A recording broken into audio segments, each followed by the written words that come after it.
con el tema del día de hoy, al cual he titulado Dios te sorprende. Y bueno, quiero hacerles una pequeña anécdota sobre lo que aconteció en mi vida previo a venir a los pies de Cristo. Hace aproximadamente 35 años, tenía yo alrededor de 17, 18 años, yo tuve la iniciativa de leer la Biblia. Normalmente es uno de mis hobbies preferidos, el de estar leyendo constantemente. Y en aquel tiempo decidí leer la Biblia y la leí de tapa a tapa, completita, en un breve lapso de tiempo. Y de inicio, honestamente, yo lo hice simplemente por el hecho de que soy asiduo a la lectura. Después empecé a hacerlo ya cuando iba yo en el estudio, pensaba que iba yo a obtener algún tipo de datos como para desbancar al cristianismo, desmentirlo. En aquellos tiempos, pues obvio, como un joven medio rebelde, quería quitar mi condición todo aquello que de alguna manera siempre mi mamá me decía que para todo lo que yo hacía, Dios me iba a castigar. Entonces, la verdad es que quería yo tener argumentos como para decirle a mi mamá o a la gente que me hablaba de Dios eh, que estaban equivocados, ¿no?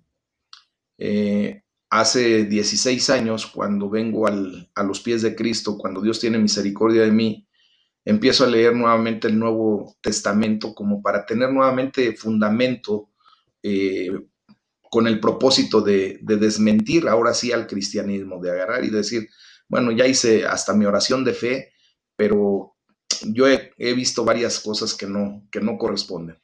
Y mientras yo leía nuevamente la palabra de Dios por primera vez hace 16 años, me sorprendió verdaderamente descubrir que me estaba convenciendo de que todo lo que estaba yo leyendo era cierto, tenía un fundamento, tenía una base sólida. Y aunque poco antes de ese momento de convertirme al cristianismo, lo último que yo quería hacer era saber de Dios. Yo no quería saber nada de ese Dios que todo castigaba. Yo pensaba que al convertirme al cristianismo se iba a arruinar mi vida. De hecho, al varón que Dios utilizó para hablarme, llegó el momento en que le decía, es que déjame vivir mi vida, tú vive lo tuyo como tú quieras. Esto que me estás diciendo, ve y díselos a los viejitos, a los que ya están por morirse, a mí déjame vivir en paz. Pensaba que me iba a hacer la vida muy aburrida, que ahí tenía yo que rechazar absolutamente cualquier tipo de diversión, cualquier tipo de acciones que yo siempre tenía en mente, ¿verdad? Pero quiero decirles que sinceramente, cuando empecé a experimentar en la presencia del Espíritu Santo, empecé a sentir en mi corazón y a saber en mi corazón que todo lo que leía era verdad. Y sinceramente ahí fue cuando yo tomé la decisión, ¿verdad? Y sentí que ya no tenía otra opción más que verdaderamente entregarme a Cristo y seguirle. En el momento que yo lo hice, eh, estaba leyendo a un cristiano, a un escritor cristiano llamado Carl Lewis, y él describía su propia experiencia de encontrar a Jesús y decía, fui sorprendido por la alegría. Y desde entonces, mis amados hermanos, pues Jesús, nuestro Señor, nuestro Dios Todopoderoso, nunca ha dejado de sorprenderme. Hasta el día de hoy, después de haberle ya dado 23 vueltas a la Biblia, de haberla leído ya por 23 veces nuevamente, eh, nunca me ha dejado de sorprender nuestro Señor Jesucristo. Y sé que las veces que todavía me falta por leer la Biblia nuevamente, tengo el propósito de leer la Biblia por lo menos una vez al año completa. Y bueno, yo he tomado la decisión de leerla hasta dos veces. O sea, llevo en la Reina Valera mi lectura como lo estamos haciendo todos en la iglesia, pero adicional a la Reina Valera estoy leyendo junto con esa una versión diferente. En este momento estoy leyendo la versión Kadosh y la verdad nunca me ha dejado de sorprender nuestro Señor Jesucristo. Y yo sé que a ti tampoco te va a dejar de sorprender. Por eso el tema del día de hoy lo he titulado Dios te sorprende y te seguirá sorprendiendo eternamente y para siempre. Amén. ¿Por qué? Porque Dios es el Dios de las sorpresas, mis amados. Jesús simplemente sorprendió constantemente a sus seguidores y pues el día de hoy sigue y quiere seguir sorprendiéndote, ¿sí? A ti y a mí quiere seguir sorprendiéndonos día a día. Fíjense bien cómo la palabra de Dios nos lleva a ser sorprendidos por la ayuda de Dios. Vamos a leer el Salmo número 54 del versículo 1 al 7 y vamos a ver cómo Dios nos sorprende a través de su ayuda. Dice la palabra de Dios en el Salmo 54, como título este salmo le han puesto que es la plegaria pidiendo protección contra los enemigos. Y este salmo en particular lo escribe David en el momento en que vienen los ifeos y le dicen a Saúl, ¿no está David escondido en nuestra tierra? O sea, le estaban poniendo el dedo, ¿verdad? Lo estaban señalando para que Saúl saliera en contra de David a matarlo. Él quería matarlo. Entonces, David escribe este salmo en ese momento, ¿verdad? Y le dice ahí en el versículo 1 en adelante, dice, oh Dios, sálvame por tu nombre y con tu poder defiéndeme. Oh Dios, oye mi oración, escucha las razones de mi boca, porque extraños se han levantado contra mí y hombres violentos buscan mi vida. No han puesto a Dios delante de sí. He aquí, Dios es el que me ayuda. El Señor está con los que sostienen mi vida. Él devolverá el mal a mis enemigos. Córtalos por tu verdad. Voluntariamente sacrificaré a ti. Alabaré tu nombre, oh Jehová, porque es bueno, porque Él me ha librado de toda angustia, y mis ojos han visto la ruina de mis enemigos. Amén. Pues la verdad es que siempre es sorprendente cuando nos atacan personas que ni siquiera conocemos, ¿verdad? Cuando hay personas que de repente, por ejemplo, hace tiempo, poco antes de que reabriéramos la iglesia para los cultos presenciales, había una persona que me hablaba para extorsionarme, ¿no? Y era un ataque directo. Sabía mi nombre, sabía mi número de teléfono, pero la gloria sea para el Señor porque Dios en automático salió en mi defensa, ¿verdad? Entonces, cuando nos atacan personas que no conocemos, pues es sorprendente, incluso si los ataques son justificados o parcialmente justificados, ¿verdad? David dice, gente extraña me ataca, ahí en el versículo 3. Y la verdad es que, como les comento, a mí me sorprendió el hecho de que una persona en particular supiera mi número de teléfono, mi nombre, en dónde está la iglesia y todo. Y yo dije, Señor, en tus manos está mi vida, primeramente, así como lo decía el rey David, y yo sé que tu justicia es la que tiene que operar. Entonces, también los ataques sorpresa pueden venir de vecinos, de compañeros de trabajo o de otras fuentes. Es más, desgraciadamente, hasta en la iglesia de Jesucristo hay ataques directos de hermanos contra hermanos, ¿verdad? Y eso es una tristeza, mis amados. Pero también se da. Lo que he encontrado aún más sorprendente, mis amados, es cómo Dios interviene para ayudarnos. Así como el salmista decía, oh, mira Dios, Dios está aquí mismo ayudando. ¿Ah? Eso es lo que hace Dios. Dios es quien me ayuda, dice David, el que me sostiene y el que me ha librado de todas mis angustias. Es sorprendente, hermanos, que cuando nosotros elevamos nuestras plegarias, pues el Señor pone en orden las cosas. Al mirar atrás acerca de mi propia experiencia, reflexionando sobre lo que he vivido en estos 16 últimos años, pues me doy cuenta de que la liberación, por ejemplo, no siempre ha sido instantánea. A veces ha llevado meses e incluso años de algunas áreas de mi vida. Sin embargo, a mí honestamente me desafía mucho la respuesta que David tiene respecto a esa condición. Y dice ahí en el versículo 6, aún en medio de los ataques que estaba recibiendo, él dice, te presentaré una ofrenda voluntaria y alabaré, Señor, tu buen nombre. En la versión Reina Valera, en el versículo 6 dice, Voluntariamente sacrificaré a ti, alabaré tu nombre, oh Jehová, porque es bueno. Entonces, hermanos, es necesario que aún en medio de cualquier tipo de ataque que podamos estar recibiendo, ya sea de cualquier persona o del mismo enemigo llamado Satanás, que es el enemigo número uno que tenemos, ¿verdad? Pues tenemos que ofrecer voluntariamente una ofrenda. ¿De qué? Una ofrenda de alabanza, una ofrenda de adoración, hacer un sacrificio vivo de parte de nuestra persona, así como dice Romanos 1, ¿verdad? Entonces, Romanos 12, perdón, 12, 2, 12, 1 y 12, 2. Entonces, tenemos que aprender eh, a venir con un sentido correcto de una ofrenda voluntaria. Y esto es que debemos comprender que no hay ninguna condición puesta para el sacrificio.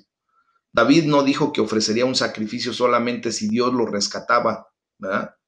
Independientemente del resultado del ataque, él alabó al Señor por su bondad. Independientemente del resultado que tú puedas tener por las tribulaciones, por la necesidad, por la angustia, por la enfermedad que pudieras estar pasando en este momento, debemos alabar a Dios por su bondad, porque a final de cuentas sabemos que todo lo que nos sucede, pues nos conviene, es para bien. ¿Ah? Si estás enfrentando un ataque ahora mismo, en cualquier área de tu vida, mi amado, y de cualquier posición, de cualquier situación, deposita tu confianza en Dios, 100%. Cree verdaderamente en que Él quiere ayudarte y alábalo de antemano. Independientemente del resultado que obtengas, alaba a Dios, bendice su nombre y vas a ver que el Señor siempre va a estar de nuestro lado. Darle gracias a Dios porque un día vamos a poder mirar atrás, así como lo hemos venido haciendo como ejercicio, ¿verdad? Ver hacia atrás de cuántas cosas el Señor te ha librado, de cuántas situaciones el Señor te ha guardado y ver verdaderamente que nos ha librado de todas nuestras angustias. Porque hasta este momento, como lo hemos repetido incansablemente y lo seguiremos repitiendo, podemos declarar Ebenecer. Hasta aquí el Señor nos ha ayudado. Amén. Ahora, ¿cómo podemos ser sorprendidos y cómo estamos siendo sorprendidos constantemente por nuestro Señor Jesucristo? Vamos a ver el capítulo 2 de el Evangelio según Juan, del versículo 1 al 25. Y vamos a ver cómo el ministerio de nuestro Señor Jesucristo está lleno de sorpresas y que hasta el día de hoy sigue teniendo sorpresas para nosotros. Dice la palabra de Dios en el capítulo 2 de Juan, es el pasaje bíblico que se ha titulado Las bodas de Caná. Dice la palabra de Dios: al tercer día se hicieron unas bodas en Caná de Galilea, y estaba allí la madre de Jesús, y fueron también invitados a las bodas Jesús y sus discípulos. Quiero hacer notar, mis amados hermanos, cómo la palabra de Dios le da el tratamiento correcto a María, ¿verdad? En ningún momento hace una observación diferente. Normalmente la descripción que se hace de María es como la madre de Jesús. Y después también hace las observaciones de que las hermanas, los hermanos de Jesús, ¿verdad? Esto ya lo discutimos en un devocional anterior. Y hace la distinción clara entre los hermanos y hermanas de Jesús y la madre de Jesús y los discípulos de Jesús o los seguidores de Jesús. Desgraciadamente se ha tergiversado esta palabra y la Iglesia Tradicional de México ha querido de alguna manera dar una doctrina equivocada respecto a que en aquel tiempo todos se decían hermanos y por lo tanto se confundían a los discípulos de Jesús como si fuesen sus hermanos. No, realmente las palabras originales que se utilizan en el griego para describir este punto en particular hace la alusión correcta a la madre biológica de Jesús y a los hermanos biológicos de Jesús. que en este caso técnica y legalmente vienen a ser medios hermanos, o sea, son hermanos de madre. ¿Por qué? Porque Jesucristo fue concebido por el poder del Espíritu Santo. No actuó ningún varón, ningún hombre actuó en la concepción virginal de nuestro Señor Jesucristo. Pero después de que nace Jesucristo, nace Jesús físicamente, dice la palabra de Dios que José conoció a María. Y entonces viene la descendencia de José y de María. Todos los demás hermanos y hermanas que se describen en la palabra de Dios son hermanos de padre y madre, pero ya por la condición de José actuando en la vida de María. Amén. Entonces, aquí hay el punto clave. Cierro ese paréntesis y continúo leyendo el versículo 3 de Juan 2. Y faltando el vino, la madre de Jesús le dijo, ¿no tienen vino? Jesús le dijo, ¿qué tienes conmigo, mujer? Aún no ha venido mi hora. Su madre dijo a los que le servían, hagan todo lo que les dice o les diga. Y estaban allí 6 tinajas de piedra para agua, conforme al rito de la purificación de los judíos. Hice esa observación de que hagan todo lo que él les diga. ¿Por qué? Porque es a donde tenemos que llegar ustedes y yo. Realmente quien nos tiene que dar la dirección correcta, quien es la verdad, quien es el camino, quien es la vida, es Jesús, no María, ni ninguna otra personalidad, ninguna otra persona que pudiera aparecer en la palabra de Dios, sino Jesús es nuestro camino, la verdad y la vida. Y nadie vamos a poder llegar al Padre si no es por la condición de Jesús, por la fe que ejercemos en Cristo. Entonces, por eso María sabía que a quien tenemos que hacerle caso es a Jesús. Hacer todo lo que Él nos diga. Esa es la realidad. Entonces, dice que en cada una de las tinajas, ¿verdad? Cabían 2 o 3 cántaros. Jesús les dijo, llenen esas tinajas de agua y las llenaron hasta arriba. Entonces les dijo, saquen ahora y llévenlo al maestresala.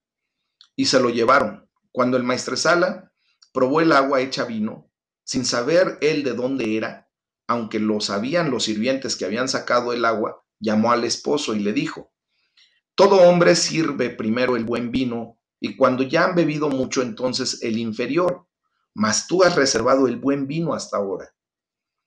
Este principio de señales hizo Jesús en Caná de Galilea y manifestó su gloria, y sus discípulos creyeron en él. Después de esto descendieron a Capernaum, él, su madre, sus hermanos y sus discípulos. ¿Se dan cuenta cómo hay una distinción correcta? Dice, y estuvieron allí no muchos días. Estaba cerca la Pascua de los judíos y subió Jesús a Jerusalén.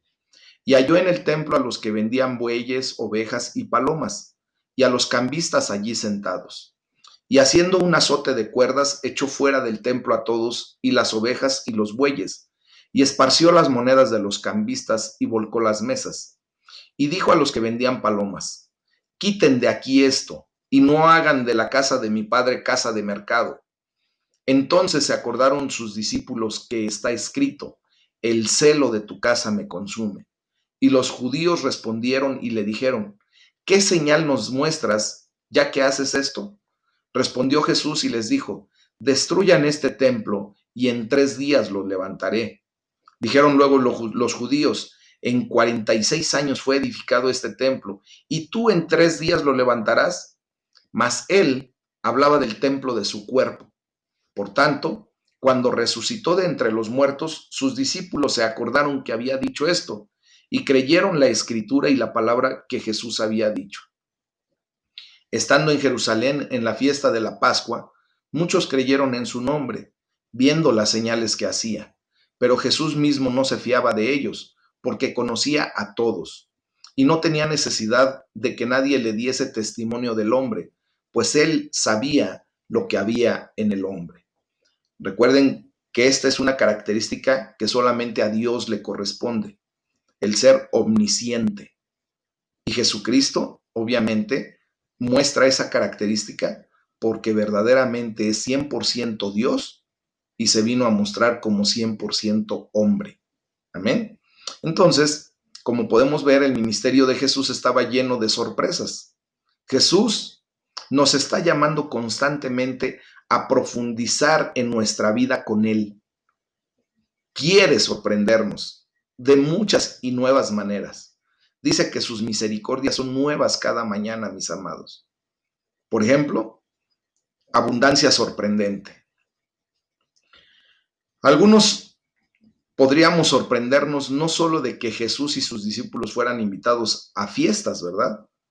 Para muchos hermanos que son muy legalistas, que de alguna manera son muy espirituales, ¿verdad? Y quisieran ver a Jesús que nunca se rozó con un pecador, ni mucho menos, así como lo querían ver los judíos, ¿verdad? Sí sorprende que fuera invitado a un banquete de bodas. Y más sorprende también que él aceptara y asistiera, ¿verdad? En aquella época, mis amados, las fiestas de boda duraban aproximadamente una semana. Eran momentos de gran júbilo y regocijo donde la gente vestía sus mejores ropas. Obviamente se regocijaban, cantaban, bailaban, bromeaban, se reían y se divertían. Y quizá lo que es aún más sorprendente es que en lugar de condenar a aquellos que bebieron vino, pues Jesús transformó más de aproximadamente 480 litros de agua en el mejor vino que se podía degustar en aquellos tiempos. Imagínense nada más. ¿Es sorprendente o no? Jesús hace las cosas en abundancia, mis amados. Él no se anda con pequeñeces, ¿verdad?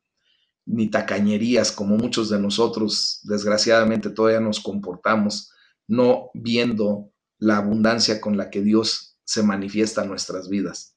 Muchas veces nosotros todavía, ¿verdad? Si hemos de dar algo de tiempo, lo damos con tacañería. Lo estábamos hablando el domingo en la predicación, cuando hacíamos la pregunta, ¿qué es lo que verdaderamente le entregamos a Dios? Entonces, en ese sentido, Jesús hace las cosas en abundancia. Aprendamos a hacer las cosas en abundancia, a darla en abundancia lo que nos ha sido dado en abundancia. Ese amor que Dios ha puesto en nuestras vidas, ¿verdad? Que ha sido abundante, ese amor gratuito, lo que se nos ha dado de gracia, aprendamos a darlo también de gracia, mis amados. No nos quedemos, ¿verdad? Guardando egoístamente lo que Dios nos ha dado. Amén. Entonces, Él quiere darnos más y más vida y más alegría y más júbilo y más victorias y más gloria. Amén. Porque el Señor nos lleva de gloria en gloria y de victoria en victoria. Es sorprendente, mis amados. El simple hecho de contarle a Jesús cuál era el problema, por ejemplo, cuando María le dice, ya no tienen más vino, y después el de seguir sus instrucciones, cuando le dice, hagan lo que Él les ordene, pues condujo a este sorprendente milagro, ¿verdad? Imagínate que hoy tú vienes delante de Dios y le confías tus problemas y luego haces exactamente lo que Él te dice, no lo que tú quieras hacer. Y tú te vas a dar cuenta cómo sorprendentemente Dios sale a tu rescate, en tu ayuda, en tu apoyo, en tu bendición. Muchas veces no recibimos la bendición porque todavía seguimos reacios a hacer como queremos y no como Dios quiere que hagamos. Y por eso, desgraciadamente, pues nosotros frenamos la bendición que Dios ha preparado para nuestras vidas. Jesús no solo respondió a la necesidad, sino que lo hizo superando cualquier cosa que pudieran haber esperado o incluso imaginado. Pero ¿qué hicieron las personas a las que les dio instrucciones?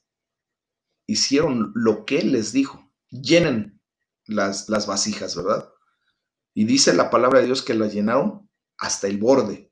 O sea, obedecieron completamente a la orden de Jesús.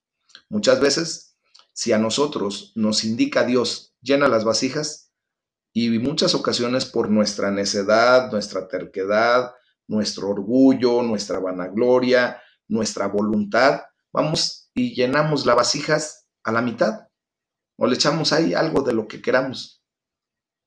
Y obviamente Dios nos da instrucciones para hacerlas completas. Y es así como Dios te sorprende. Por ejemplo, el encargado del banquete se sorprendió cuando probó esa agua convertida en vino y se sorprendió por la calidad, no solo por la cantidad, porque obviamente la cantidad era excesiva. Imagínense, casi 500 litros de vino para una boda. Debieron quedar, pero bien fumigados, ¿verdad? Pero era del mejor vino. Y eso también puede verse como una representación en nuestras propias vidas, mis amados. Jesús convierte el agua de una vida sin Él en el mejor vino de una vida con Él. ¿Por qué? Porque es un producto terminado el vino. El agua propiamente viene a ser como una materia prima. Dios toma nuestras vidas como materias primas, con todas nuestras deficiencias, con todas nuestras necesidades, con toda nuestra problemática, con todo nuestro pecado, y lo toma como materia prima para que a través del proceso de la santificación, ¿verdad? Él nos presente delante de Dios un día puros, sin mancha, sin arruga, como un producto terminado perfecto. Amén. Y es así como Dios nos trata. ¿Es de sorprenderse o no? Amén, sí, Señor. Yo pensé que seguir a Jesús, ¿verdad? Como les comentaba hace ratito, significaba una vida diluida, una vida sin chiste, una vida aburrida, tétrica. Pero en realidad, mis amados hermanos, a través de estos 16 años he comprobado que es todo lo contrario. Jesús nos sorprende constantemente enriqueciendo nuestras vidas. Hoy, para la gloria de Dios, tengo, y ustedes también ya están adquiriendo, y muchos de ustedes han adquirido ya un mayor conocimiento, han estado ya disfrutando de la vida eterna, han estado ya disfrutando del placer de ser llenos del Espíritu Santo, ¿verdad? Del placer de ver cómo Dios se manifiesta en obras, milagros, prodigios, maravillas. Y eso es algo sorprendente. Jesús nos sorprende constantemente, nos enriquece, mis amados. Vemos aquí, por ejemplo, en particular, cómo enriquece las bodas y desde luego, pues a los matrimonios, ¿verdad? Y no porque precisamente se vea un enriquecimiento por la abundancia de vino, no, sino por lo que Él es capaz de hacer para traer a nuestras vidas plenitud, gozo, eh, abundancia. Amén. Él puede convertir el agua de un matrimonio corriente en el vino de un matrimonio enriquecido, mis amados. Y se da el ejemplo del vino, pero Él puede actuar en la vida de tu matrimonio, en tu vida misma, ¿verdad? De esa condición eh, eh, insípida del agua a una condición de un sabor diferente, un sabor que para muchos es rico, ¿verdad? Y así es como Dios transforma nuestras vidas y nos sorprende. Por ejemplo, Jesús transforma la fatiga y la tristeza en plenitud de gozo. Vengan a mí los que están cansados y trabajados, que yo los haré descansar. ¿Verdad? Y empieza el descanso en Cristo Jesús. Por medio de este milagro, mis amados, Jesús reveló su gloria y sus discípulos creyeron en él. ¿Qué ha hecho Dios en tu vida que ha revelado su gloria como para que ahora tú fielmente sigas su palabra, para que fielmente lo quieras seguir a él?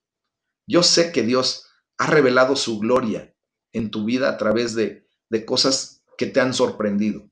Lo sé, porque así me sucedió a mí. Para muchos esto tuvo que ser una revelación extremadamente sorprendente.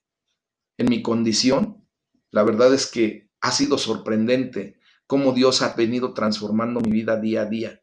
Y para la gloria de Dios, yo sí puedo dar testimonio de muchos de ustedes que los he aprendido a conocer, con los que he estado constantemente teniendo una relación cada vez más cercana, ¿verdad?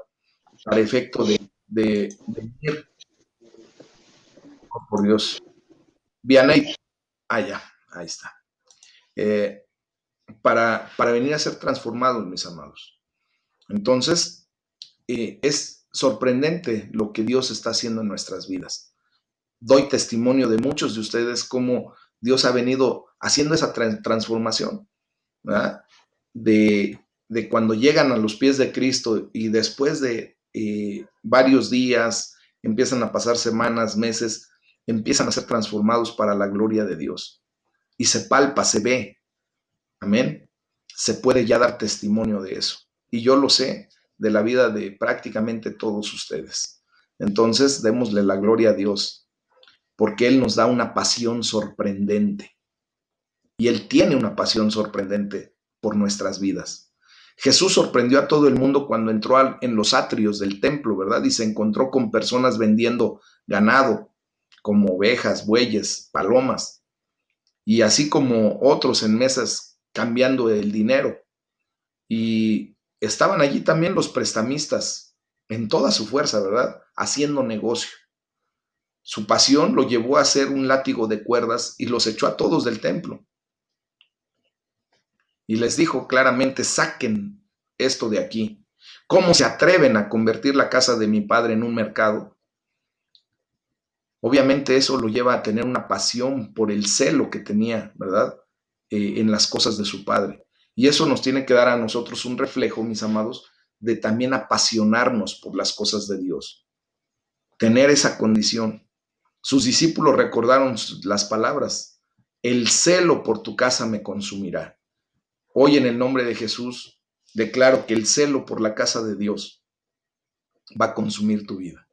Vas a ser celoso de las cosas de Dios, pero con un celo santo, mi amado. Un celo bíblico, un celo que no te lleve a extremos, ¿verdad? Que no te lleve ¿cómo se llama? Una condición de extremismo. Nosotros estamos rodeados de mercantilismo y de imágenes seductoras en todo momento. No nos basta más que salir a las calles, ¿verdad? Y ver los espectaculares con ese tipo de seducciones para que compres, porque si no tienes esto no vales, porque si no tienes aquello no eres feliz. Y el mercantilismo que se está dando es tan increíblemente grande que nos ha llevado a ser una sociedad tan consumista que hemos explotado increíblemente a nuestro planeta, a nuestro mundo, al mundo que el Señor nos dejó para cuidarlo, para sojuzgarlo, ¿verdad? Y esto pues ha traído consecuencias. Por ejemplo, las iglesias están siendo reemplazadas por clubes sociales, tristemente. Ha habido iglesias que se convierten en un club social, en un club elitista, en donde solamente dejan entrar a aquellas personas que tienen de alguna manera un estatus como para poder estar allí. Esa no es la iglesia de Jesucristo, mis amados hermanos. Existe el peligro de adoración al dinero y al comercio. Nosotros hemos ya roto en el nombre de Jesús con todo ese tipo de prácticas y ese tipo de idolatrías. Amén.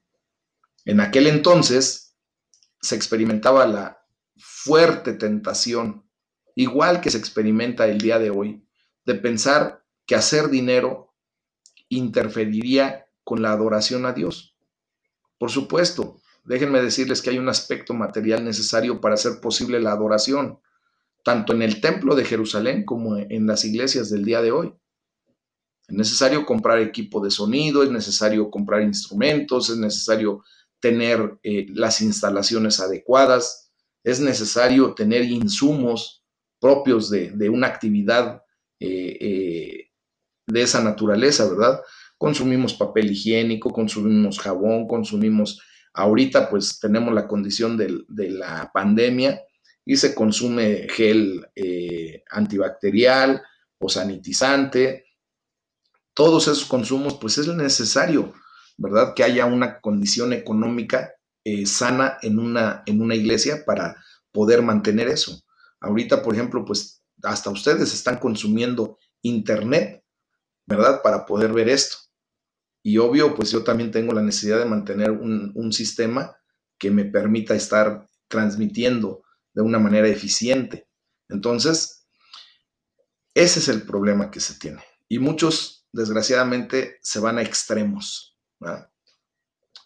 Cuando el dinero se convierte en el centro de nuestro enfoque, mis amados, pues estamos en serios apuros delante de Dios. Nos metemos en serios problemas delante de Dios. La pasión que me mostró nuestro Señor Jesús en este asunto, pues sorprendió a la gente, ¿verdad? Ustedes se imaginan que ya él había estado mostrando mucho amor, una condición en donde si te dan en la mejilla derecha, pon la izquierda, y de repente sorprende a la gente sacando a todas esas personas poniendo orden. Hoy es el día en que tú y yo vamos a sorprender a mucha gente cuando empecemos a sacar de nuestro corazón todo eso que estorba, todo eso que no tiene nada que hacer ya en nuestro corazón y que nos va a poner a nosotros primeramente en orden. Y va a ser la sorpresa, ¿verdad? Cuando de repente alguien te vea diferente, actuando de diferente manera, porque ahora el amor de Dios está en ti, porque ahora el temor de Dios es el que te dirige, te lleva, porque ahora el Espíritu Santo es el que te guía a la verdad y a la justicia, y ahora dejas de hacer cosas que anteriormente hacías equivocadamente y que ahora para la gloria de Dios empiezas a corregir el camino. Y gloria sea para el Señor, ¿verdad? Entonces, Dios nos sigue sorprendiendo hasta el día de hoy. De hecho, la morada es sorprendente. Jesús redefine el templo, ¿verdad? ¿Por qué? Porque el cuerpo de Jesús es el verdadero templo al que se refería cuando dice, destruyan esto. Y les expresa eso justo, ¿verdad? Destruyan este templo y lo levantaré de nuevo en 3 días. Amados, el verdadero templo será destruido, pero Dios lo reconstruiría en 3 días a través de la resurrección. Y están sorprendidos y no pueden entender esto, como muchos de nosotros de repente no entendemos de qué manera Dios va a hacer las cosas, pero con la fe que tenemos ahora, creemos que verdaderamente Dios lo hará, ¿verdad? En ese momento le preguntan a Jesús cómo piensa que puede reconstruir ese templo en solo 3 días cuando había sido construido en 46 años. Pero Juan puntualiza, ¿verdad? En el Evangelio, que el templo al que se refería era su propio cuerpo.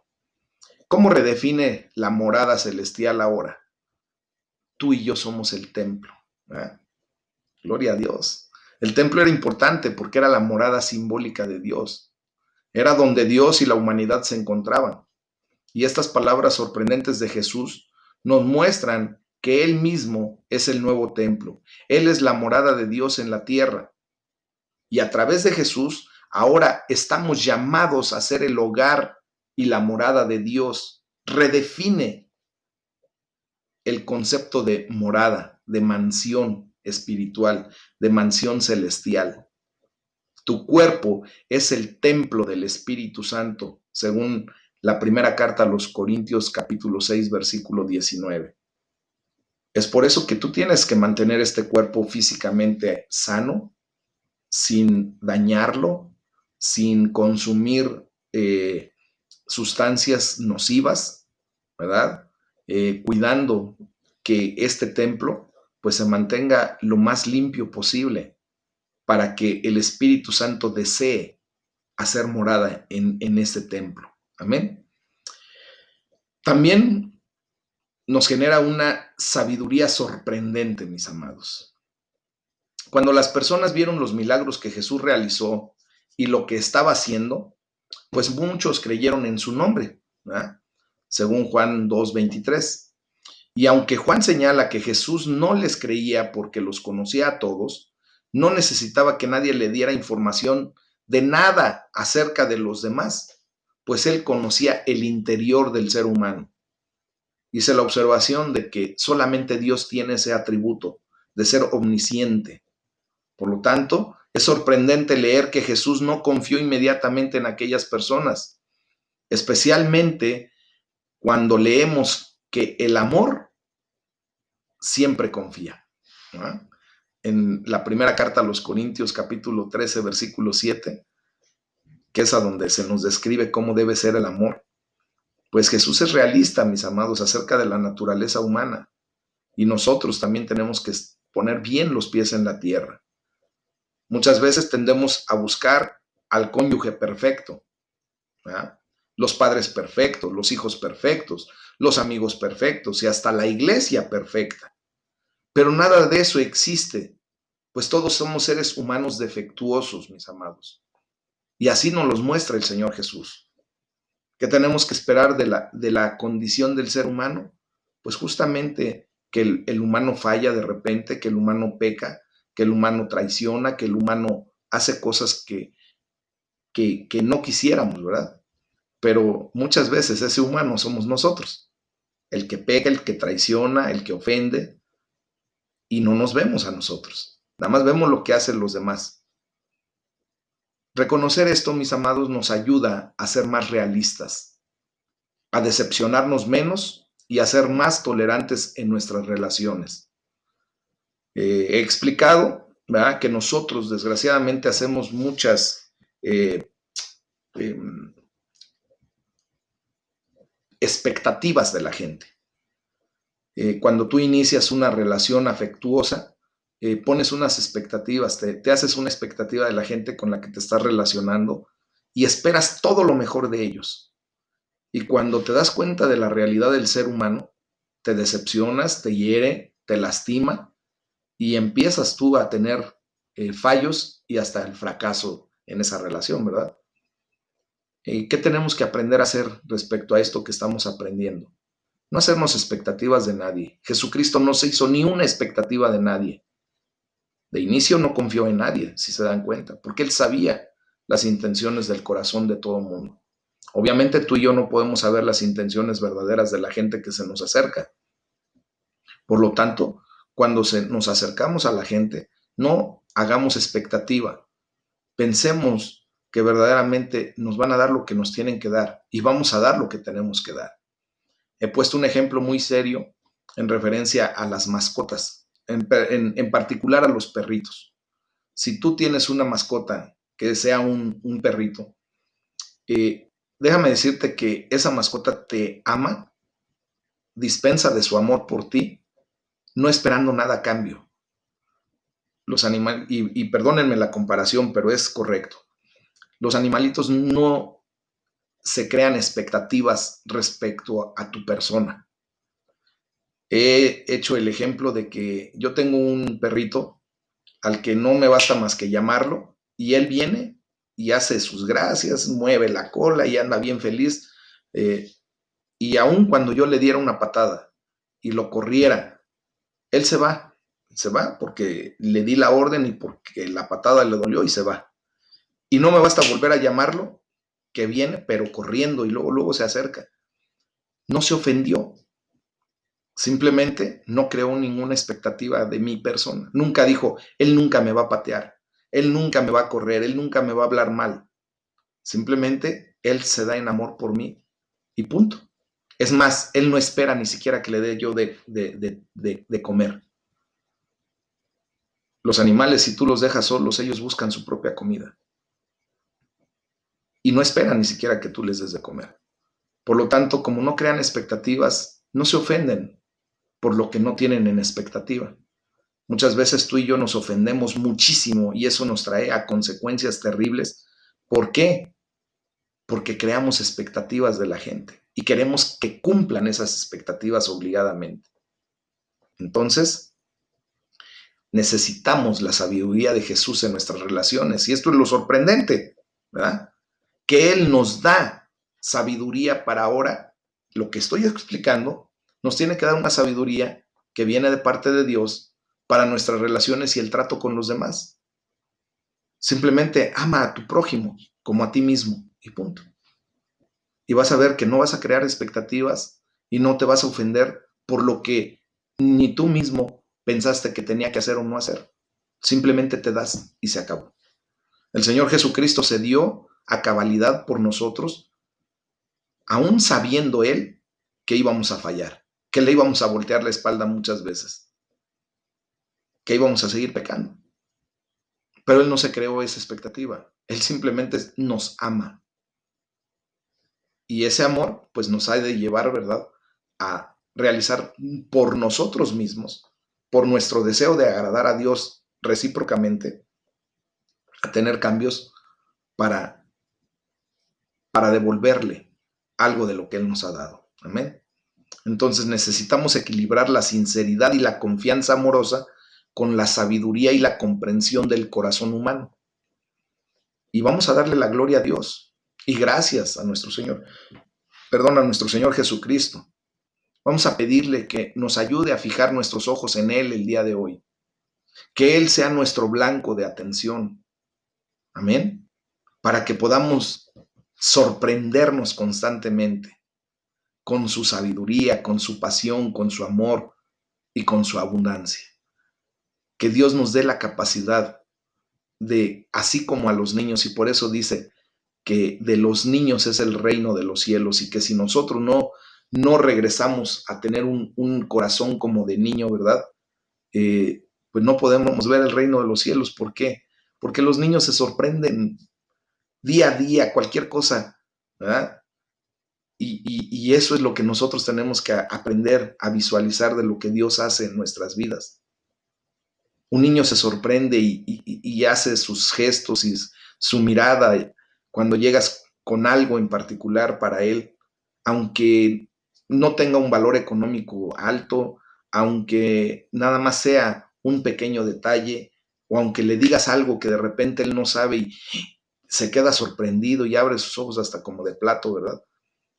Así es como Dios nos quiere ver siempre, que cuando Él traiga lo que trae para nuestras vidas, tengamos la capacidad de vivir la experiencia de la sorpresa, porque Dios te sorprende. Amén. Vamos a darle la gloria a Dios, mis amados hermanos. Es el tema del día de hoy. Espero que sigamos teniendo esa bendición de seguir comprendiendo lo que el Señor nos está hablando a través de su bendita palabra. Amén.